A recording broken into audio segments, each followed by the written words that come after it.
Welcome to pungi TV. कुछ ही दिन पहले कालू कौवा की शादी सोनी चिड़िया के साथ में हुई थी। कालू कौवा के घर में बेटी जन्म देना बहुत ही बड़ा पाप था। एक दिन कालू कौवा के घर से बहुत जोरों की रोने की आवाज आ रही थी। सोनी चिड़िया जोर जोर से रो रही थी। माँ जी, आप मेरी बेटी को छोड़ दीजिए, मत मारिए मेरी बेटी को। मेरी छोटी सी बेटी ने भला आपका क्या बिगाड़ा है। एक बार मेरी बेटी को मुझे गले से लगा लेने दीजिए। आप सुन रही हो ना वो कितना ज्यादा रो रही है। अरे बहू, तू चुप रहना, तेरा पति उसे चुप कराने के लिए ही गया है। तू अपनी बेटी की चिंता मत कर, जाकर रोटी पका ले। मैं यहाँ से कहीं नहीं जाने वाली हूँ, आप जल्दी से दरवाजा खोलिए। आप सुन रहे हो ना जी, मेरी छोटी सी बच्ची को मारने का पाप आप मत कीजिए। बहुत तुझे चिंता हो रही है अपनी बेटी की। मैंने पहले ही बोला था कि बेटी को जन्म मत देना। सदियों से इस घर में बस बेटे ही पैदा होते आ रहे हैं। मैंने भी 2 बेटियों को जन्म दिया था, लेकिन पता नहीं मेरी सास ने कौन सी दवा खिलाकर दोनों बेटियों को मार डाला। माँ जी, एक ऐसी रीत है इस घर की, आप भी तो किसी घर की बेटी हो। मैं जिंदगी भर आपकी गुलामी करूँगी, आप जो कहोगी वो करूँगी, लेकिन आप मेरी बच्ची को छोड़ दीजिए। कौन सी बच्ची की तू बात कर रही है? चल यहाँ से जा, मैंने उस बच्ची को मार दिया है। तुम सब एक नंबर के पापी हो। तुमने मेरी बेटी को मारकर बहुत बड़ा पाप किया है। मैं तुम लोगों को कभी भी माफ नहीं करने वाली हूँ। अरे कालू बेटे, इसकी जबान तो बहुत ज्यादा ही चल रही है, जरा इसके बाप को तो फोन लगा। फिर कालू कौवा सोनी चिड़िया के पिता को फोन करता है और वहाँ पर बुला लेता है। अपने दामाद के बुलाने पर सोनी चिड़िया का पिता जल्दी जल्दी उसके घर आता है।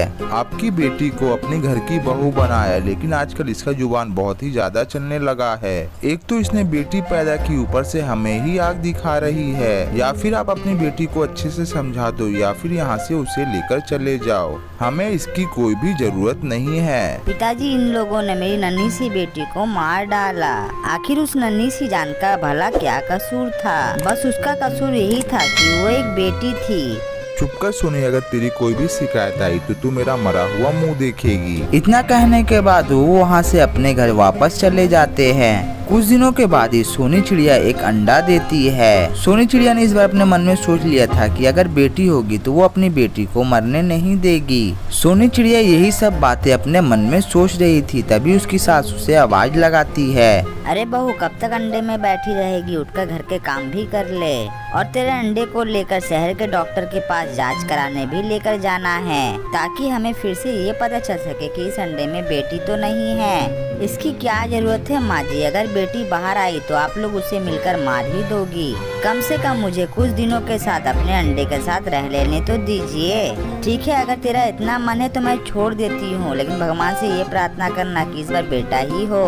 कुछ दिनों के बाद सोनी चिड़िया जब रात में सो रही होती है तो उसका अंडा फूट जाता है और उसमें एक नन्ही सी चिड़िया निकलती है। मम्मी, जल्दी से मुझे यहाँ से लेकर बाहर चलो, वरना मुझे दादी मार डालेंगी। नहीं बेटी, मेरे रहते हुए तुझे कुछ भी नहीं होगा, तू घबरा मत, सब कुछ ठीक हो जाएगा। फिर सोनी चिड़िया जल्दी से पुलिस स्टेशन में फोन करती है। पुलिस कालू कौवा और उसकी माँ को जेल में डाल देता है और इधर सोनी चिड़िया अपनी बेटी के साथ खुशी खुशी रहने लगती है। पुलिस के डंडा खाने के बाद कालू कौवा और उसकी माँ को अकल ठिकाने आ जाता है। कुछ दिनों के बाद दोनों माँ बेटों को पुलिस वहाँ से छोड़ देती है। घर आने के बाद कालू कौवा और उसकी माँ सोनी चिड़िया से माफी मांगते हैं। सोनी, मुझे माफ कर दो, मुझसे बहुत बड़ी गलती हो गई। बेटी तो भगवान का रूप होती है। हम लोगों ने जो किया भगवान ने उसकी सजा हम लोगों को दे दी। अब तुम भी हम लोगों के साथ ऐसा मत करो। हाँ बहू, कालू बिल्कुल ठीक कह रहा है। हम लोगों की गलती की सजा हमें मिल चुकी है और हम लोग सुधर चुके हैं। अब से हमारे घर की परंपरा खत्म हो चुकी है। अब हमारे घर में बेटी हुई तो हम लोग बहुत खुशी से रहेंगे। अपने पति और अपने सास के मुँह से ये सब बातें सुनने के बाद सोनी चिड़िया बहुत ही ज्यादा खुश हो जाती है। ठीक है, आप दोनों को पछताने की कोई जरूरत नहीं है। आप दोनों को आपकी गलती का एहसास हो गया, मेरे लिए वही बहुत बड़ी बात है। मैंने तो आप लोगों को पहले ही बोला था कि बेटियां घर की लक्ष्मी होती है, उनके साथ गलत करने से आप लोगों को पाप ही लगेगा। हाँ सोनी, तुमने बिल्कुल ठीक कहा था। हम लोगों को तुम्हारी बात माननी चाहिए थी, लेकिन अब हमें समझ आ गया। उसके बाद सोनी चिड़िया अपनी सास और अपने हस्बैंड को माफ कर देती है। फिर देखते ही देखते कुछ दिन गुजर जाते हैं और सोनी चिड़िया की बेटी बड़ी हो जाती है। एक दिन सोनी चिड़िया अपने हस्बैंड कालू कौवा से कहती है, अजी अब हमारी बेटी बड़ी हो गई है, कोई अच्छा सा पंछी देखकर हमें उसकी शादी कर देनी चाहिए। हाँ सोनी, तुम बिल्कुल ठीक कह रही हो। मैं कोई अच्छा सा पंछी देखकर अपनी बेटी की शादी कर देता हूँ। उसके बाद सोनी चिड़िया की बेटी की शादी लुल्लू के साथ कर दी जाती है और वो लोग खुशी खुशी अपना जीवन जीने लगते हैं। और ये सुंदर सी कहानी यहीं पर समाप्त हो जाती है। ये कहानी से हमें ये सीख मिलती है कि बेटियां घर की लक्ष्मी होती है, उनके साथ गलत नहीं करना चाहिए।